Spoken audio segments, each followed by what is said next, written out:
Kamrej police મથકમાં કોલવડ ખાતે જાત્રા લઈ જવાના નામે ઠગાઈ થઈ હોવાની પોલીસ ફરિયાદ નોંધાઈ છે. કામરેજના કોલવડ ખાતે રહેતા અને અલગ અલગ રાજ્યોમાં શ્રીમદ ભાગવત કથા કરતા કિરીટ ભરતી ભાનુ ભરતી ગોસ્વામી પોરબંદરના મોચા ગામે આવેલા હનુમાનજીના મંદિરે દર્શન કરવા માટે ગયા હતા. ત્યાં દર્પણ સુધીર પંડ્યા નામનો ઈસમ ત્યાં ભટકાયો હતો. તેમણે કિરીટ ભરતી બાપુને ઓડિશાના જગન્નાથપુરી ખાતે કથા કરવા માટે સહમત કર્યા હતા. 22 તારીખથી 28 ફેબ્રુઆરી સુધી આ કથા ચાલવાની હતી અને આખા રાજ્યમાંથી અલગ અલગ બસોમાં તમામ કથામાં આવનાર લોકોને ત્યાં જગન્નાથપુરી ખાતે લઈ જવાના હતા.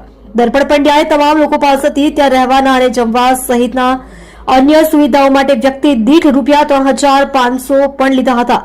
નિયત સમય પ્રમાણે કામરેજથી 4 જેટલી બસો ઉપડી હતી. બસના ચાલકે પેટ્રોલ પંપ પર ડીઝલ ભરવા માટે બસ ઉભી રાખી હતી અને દર્પણ પંડ્યાને ડીઝલના પૈસા બાબતે જણાવતા દર્શન પંડ્યાએ પોત પ્રકાશ્યું હતું અને સર્વર ડાઉન છે, પૈસા ટ્રાન્સફર થઈ શકે એમ નથી.